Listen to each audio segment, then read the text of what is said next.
recursos naturais que existem no planeta não possuem valor intrínseco, isto é, não têm valor por si só.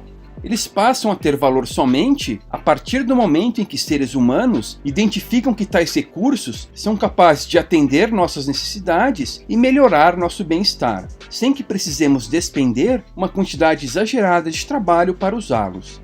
E a verdade é que ainda usamos muito pouco do que a Terra nos dá. Do mais de 1 trilhão de quilômetros cúbicos de recursos naturais existentes no planeta, usamos apenas cerca de 100 quilômetros cúbicos, ou 0,0001%. Embora escassa em um dado momento, a oferta de recursos naturais economicamente utilizáveis não é fixa, mas sim algo que tende a aumentar com o tempo, conforme nossa capacidade tecnológica melhora. Há 2000 anos, um poço de petróleo não tinha valor nenhum, mas hoje é algo extremamente valioso. Daqui a 2000 anos, talvez esse poço valha muito pouco, se os seus usos atuais forem mais bem satisfeitos por outros recursos. Apenas a atividade empreendedorial dentro de um livre mercado é que otimiza essa criação de valor e cria incentivos para que recursos naturais sejam usados eficiente e parcimoniosamente. Em seu livro Mais por Menos, McAfee discutiu 4 processos pelos quais esse uso mais eficiente e mais parcimonioso é estimulado dentro do livre mercado. Primeiro, há a substituição, que torna itens velhos e ineficientes obsoletos à medida que desenvolvemos novas tecnologias. Segundo, há o afinamento, que torna as coisas menores e mais leves, demandando menos recursos. Terceiro, há a otimização, que leva a cadeias de produção mais eficazes. Quarto, há a evaporação, que faz com que certos itens não sejam mais necessários conforme seus fins sejam incorporados a outros objetos. No livre mercado, empreendedores são espontaneamente levados a usar os recursos naturais de modo eficiente. Esses 4 processos, que implicam menores custos, só são de fato incentivados em um ambiente no qual os consumidores precisam ser agradados e em que há competição ferrenha para satisfazê-los. Isso só ocorre se não houver barreiras de entrada e distorções no sistema de preço. Nesse caso, não é necessário acreditar ingenuamente que as pessoas vão agir contra sua natureza. A busca por lucro em um ambiente de livre mercado necessariamente leva a um uso mais disciplinado dos recursos naturais. Por exemplo, ao contrário do Estado, que transforma lagos em desertos, o mercado amplia a oferta de água via contenção, transposição, canalização, dessalinização, construção de poços artesianos, captação de água pluvial e reuso. Ah, mas o prefeito daqui construiu um açude que abastece toda a cidade e ainda tem uma empresa estatal que distribui a água para todos, protesta nosso ativista. Pois é, mas isso acontece graças a um sistema de roubo institucionalizado, os impostos, o que é antiético. E o fato que políticos controlam esse sistema é uma garantia de que a oferta de água será cara e ruim. Um caso que ilustra bem isso é o que aconteceu na cidade do Rio de Janeiro, no início de 2020, quando moradores notaram, ao abrirem suas torneiras, que a água supostamente potável, fornecida por uma empresa monopolista estatal, tinha cor e sabor desagradáveis. Alguns cidadãos sentiram ardência nos olhos e ânsia de vômito após consumi-la. Aparentemente, essa contaminação estava relacionada com o despejo de esgoto no rio Guandu, principal manancial hídrico da cidade, que elevava a concentração de coliformes fecais e favorecia a proliferação de uma alga. O nível de contaminação era tão alto que as estações de tratamento não conseguiam tornar aceitável a qualidade da água. Como a captação e a distribuição de água eram um monopólio estatal, não havia nada que o morador carioca pudesse fazer. Em um livre mercado, qualquer um poderia buscar as soluções para o problema. Empreendedores poderiam, motivados pelo lucro, captar água de outro rio, da chuva ou do mar, tratando-a e dessalinizando-a quando fosse o caso. Assim, um empreendedor que fornecesse água com esgoto, e ainda por cima por um alto preço, seria eliminado pela competição sem nenhum dó. Em um ambiente de livre mercado, portanto, se a água se torna um recurso demandado e raro, o inevitável aumento de preço cria os incentivos corretos para que empreendedores entrem nesse ramo, criem soluções inovadoras e procurem suprir a demanda. Isso, por sua vez, leva a um aumento na oferta e, consequentemente, a um posterior barateamento desse recurso natural. Por exemplo, a despeito das interferências estatais, Já há cisternas de baixo custo e de fácil instalação, que captam e armazenam a água da chuva, capazes de suprir até metade do consumo hídrico de uma residência. Além disso, inovações criadas por empreendedores para aumentar a oferta de água podem elevar ainda mais a produtividade agrícola, como uma solução desenvolvida pelo cientista norueguês Christian Olesen.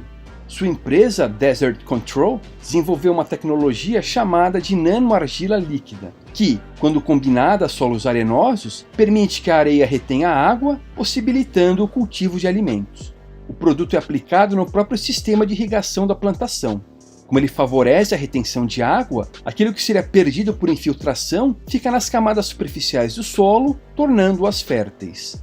Felizmente para Olesen, não havia uma agência nacional da nanoargila, e ele teve a liberdade para empreender, arriscar seu capital e buscar uma solução inovadora para aumentar a disponibilidade hídrica em solos arenosos.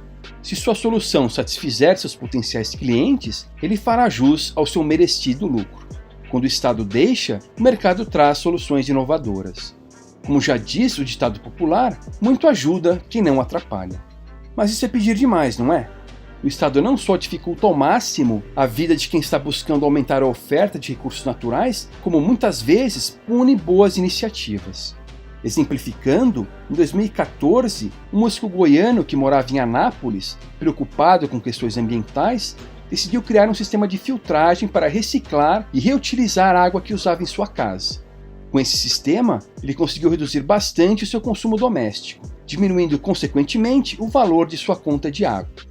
Como recompensa, ele recebeu a visita de um funcionário da empresa monopolista estatal, que o acusou de fazer uma ligação clandestina e o penalizou com uma taxa extra. Pois é assim que o Estado premia quem se preocupa com o meio ambiente.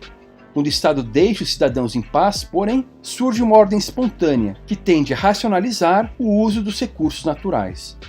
Em sua tese de doutorado, publicada em 1972, o antropólogo estadunidense John Cordell relatou o caso de pescadores artesanais em Valença, uma cidade no litoral sul da Bahia, entre Salvador e Ilhéus. Desde o início do século passado, eles pescavam em um estuário próximo à vila em que moravam. Para a sorte desses pescadores, os políticos locais não prestavam atenção ao que eles faziam, permitindo que tivessem autonomia suficiente para desenhar seus próprios arranjos sociais. Inicialmente, houve vários conflitos provocados pelas diferentes técnicas tradicionais que usavam: redes de emalhe, redes de arrasto, tarrafas, armadilhas ou linha e anzol. Quando os pescadores procuravam peixes no mesmo local, muitas vezes seus equipamentos se entrelaçavam e se danificavam, o que levava a disputas violentas.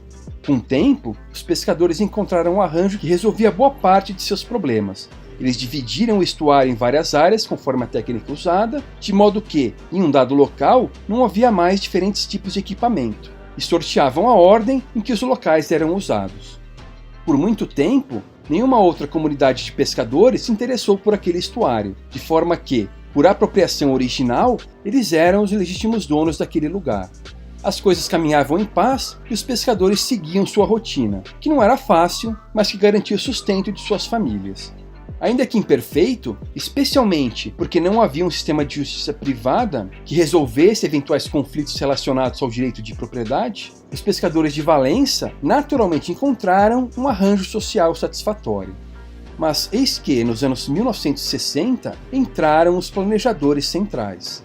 Nessa década, políticos e tecnocratas decidiram que era necessário modernizar a pesca naquela região. O governo federal, via Banco do Brasil, estabeleceu uma linha de crédito para a compra de redes de nylon, mais eficientes do que as de fibras naturais que os pescadores de Valença tradicionalmente usavam. Esses pescadores, porém, segundo os critérios do banco, não eram qualificados para pleitear o empréstimo. Vocês sequer têm conta no banco? Como querem pegar dinheiro emprestado? Devem ter escutado à época. Entretanto, os cidadãos mais abastados da cidade foram considerados pelo banco aptos a pleitear o crédito, e alguns deles tomaram empréstimos para comprar as redes de nylon. Com tais redes devidamente compradas e com dinheiro no bolso, esses cidadãos puderam contratar pessoas sem nenhuma experiência para pescar na região. Esses novos pescadores invadiram o estuário de Valença e ignoraram qualquer arranjo que havia ali. Lembre-se, Sempre que o direito natural à propriedade privada é ignorado, conflitos insolúveis aparecem e recursos, inclusive os naturais, tendem a ser usados à exaustão.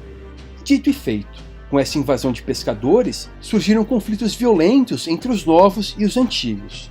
Houve troca de tiros, pescadores mortos e feridos, equipamentos destruídos, um caos. Todos os pedacinhos do estuário eram intensamente disputados pelos novos e antigos pescadores. Aquela tragédia dos comuns se repetiu ali, com consequente esgotamento do recurso natural explorado, os peixes. Em pouco tempo, a área teve de ser abandonada, porque já não era mais possível subsistir dela. Como sempre, a intervenção estatal, planejamento central e a violação de propriedade privada trouxeram desgraça.